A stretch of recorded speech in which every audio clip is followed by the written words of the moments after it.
Olá, eu sou Marco Túlio Costa, escritor, e nesta série estamos falando sobre livros, livreiros, leitores. E nesse vídeo vou comentar sobre uma data, aproveitando o mês de setembro, dia 26 de setembro. Você não sabe o que essa data tem a ver com a sua vida? Bom, se você é de Passos, sim, tem a ver com a história política de nossa cidade, a violenta história política. E também tem a ver com a literatura brasileira. 26 de setembro de 1909, data de um dos eventos mais conhecidos aqui de Passos, a Matança do Fórum, 112 anos, que foi também a fonte histórica de um grande romance da literatura brasileira. Este livro aqui, O Chapadão do Bugre, de Mário Palmério.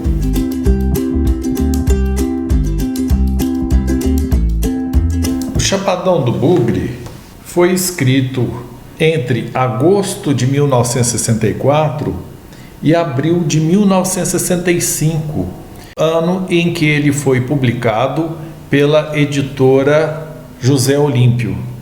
O seu autor, Mário Palmério, foi professor no estado de São Paulo, na cidade de São Paulo, mas foi atraído, ele que é de Monte Carmelo, foi atraído lá de volta para o Triângulo, onde Uberaba experimentava-se um crescimento muito grande. Ele, de fato, foi criador aí de escolas técnicas, universidades e até hospital. Então, ele foi um grande empreendedor, mas foi também um político. Ele foi deputado federal e foi a política que o trouxe até Passos há muito tempo. Como político, ele tinha em Passos um correligionário de quem ele gostava muito, que era o Dr. Breno Soares Maia. E foi numa dessas visitas que ele ouviu do próprio Dr. Breno a narrativa do evento da Matança do Fórum. Não vamos fazer aqui uma resenha do que seja a obra Chapadão do Bugre. Isso tomaria todo o filme, dada a importância da obra, inclusive. Brevemente, narra a história de José Arimateia, que é um aprendiz de dentista, um dentista prático, que comete um crime passional na sua vila e foge, vai ter proteção de um chefe político em Santana do Boqueirão, que é Passos. Esse relato, tem um paralelo com a história, toda a história do jagunço Dente de Ouro, que trabalhava para Neca Medeiros aqui em Passos. Também não vamos fazer aqui um relato desse episódio político em que aconteceu essa chacina, que deu inclusive uma tese de doutorado do eminente professor Antônio Teodoro Grilo, que é este livrão aqui, este livrão, Tocaia no Fórum, Violência e Modernidade, que tem nada menos do que a apresentação do mestre Antônio Cândido. Também na intenção de falar sobre a Matança do Fórum, que foi um evento muito complexo, abordado de forma brilhante na tese de doutorado do Antônio Grilo. Mas assim, em poucas linhas, Passos naquela virada de século, 19 para 20, dominada pelo coronelismo e que tinha lá seus jagunços, e era crime em cima de crime.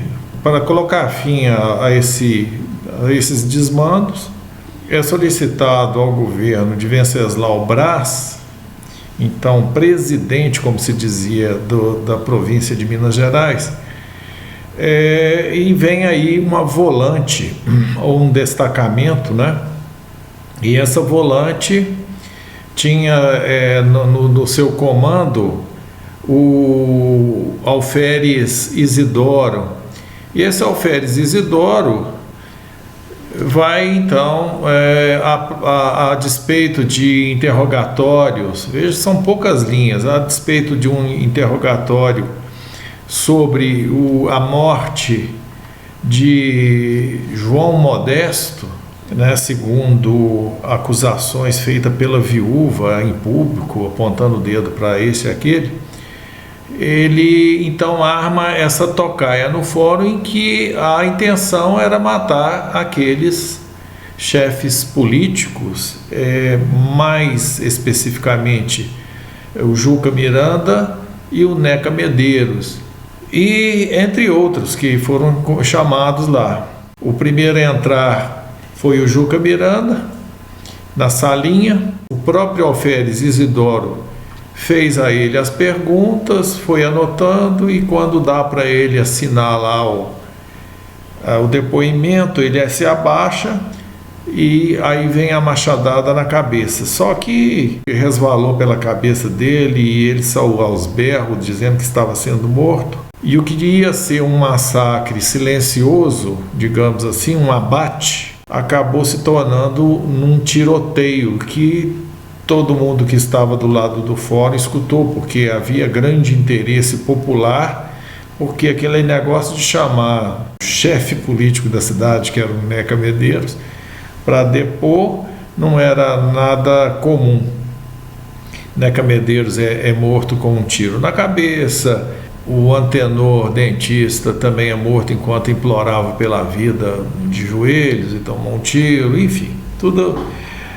Nós tivemos aí, parece que 5 mortes, inclusive alguns feridos em lances cinematográficos, né?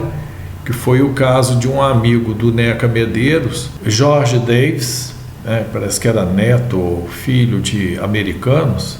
Estava todo alinhado lá com seu terno, relógio com corrente aqui no bolso do paletó, e ele toma um balaço exatamente no peito e se finge de morto. Quer dizer, é um lance cinematográfico, a bala ficou dentro do relógio dele. Enfim, foi um tiroteio, foi um escândalo.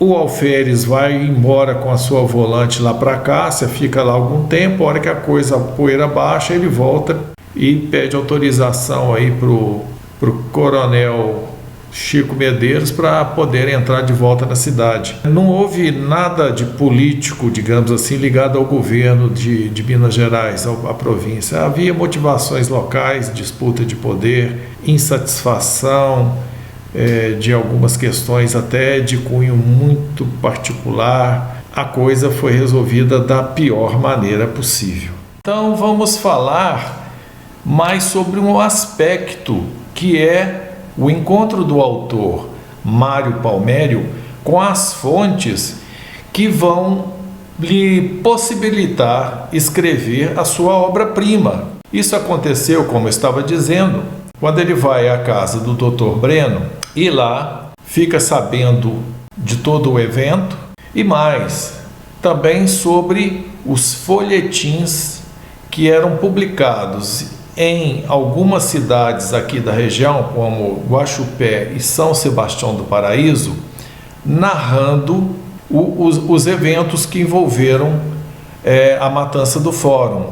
Esses folhetins, com o nome Os Contratadores da Morte, cada qual tinha o seu título. O primeiro folhetim, de 1916, foi publicado pela tipografia Carvalho e Mendonça, lá de Guaxupé, sem a identificação de quem o publicou, sem autoria. Chama-se A Caverna dos Tigres, que narra numa primeira pessoa que seriam depoimentos escritos pelo próprio Dente de Ouro. Já o segundo fascículo, com o título de Turbilhão de Sangue, é publicado em São Sebastião do Paraíso pela Tipografia Amaral e já aparece ali a autoria do Antônio Celestino, um advogado, proprietário de tipografia aqui em Passos, que já se sentia mais seguro, né, com o desaparecimento gradativo do jagunçismo aqui na cidade. Naquele encontro entre o escritor e o Dr. Breno, esteve presente o próprio Antônio Teodoro Grilo, que era um rapazinho, um meninote, e ouvindo a conversa dos dois, vendo que o Dr. Breno forneceu ao Mário Palmério alguns fascículos dos Contratadores da Morte, eram no total 14, mas faltavam alguns. E o Antônio Grilo falou assim, não, lá em casa tem. Foi lá correndo, buscou e complementou a coleção do Mário Palmério, que ele, juntamente com as narrativas orais, ele levou esses folhetins e foi trabalhar no seu romance. Vejam que uma história puxa a outra. Em sua tese de doutorado, o Antônio Grilo cita um ex-colega dele de faculdade, professor Alvimar Costa, meu pai, um trabalho de escola que foi publicado pela própria Faculdade de Filosofia, naquela época, janeiro de 1973, na revista Papiro, o primeiro volume da revista Papiro. Nesse artigo é feita uma análise literária em que o Alvimar, professor, mostra como a narrativa do livro tem a ver com a história da matança do Fórum em Passos, mas tem também a ver com a história pessoal da família dele, porque Dente de Ouro foi ninguém menos que Sancho Garcia. Sancho Garcia, que é uma figura famigerada ou famigerosa, de tão temida, na região de Pains, de onde ele teria fugido. Algumas passagens do livro e da narrativa dos Contratadores da Morte mostram como Dente de Ouro teria vindo de uma vilazinha próxima à Formiga, que ele passou vindo para Passos por Pinhuí, atravessou a Serra da Canastra, saiu em São João Batista do Glória, até chegar aqui para ser abrigado pelo Neca Medeiros. Há outro ponto curioso, no livro e também na narrativa dos Contratadores da Morte, é que num dado momento, tanto em Chapadão do Bugre quanto em Os Contratadores da Morte, diz que chegando a Passos, ele viu aquela capelinha no alto da cidade que lembrou a ele a capelinha da vilazinha dele. Vilazinha entre Pinhuí e Formiga é a cidade de Pains, onde também existe uma capelinha octogonal. Mas enfim, são pontos que vão ligando uma região a outra e uma história a outra. Se você está gostando de nossas conversas, inscreva-se em nosso canal, deixe o seu joinha e até a próxima!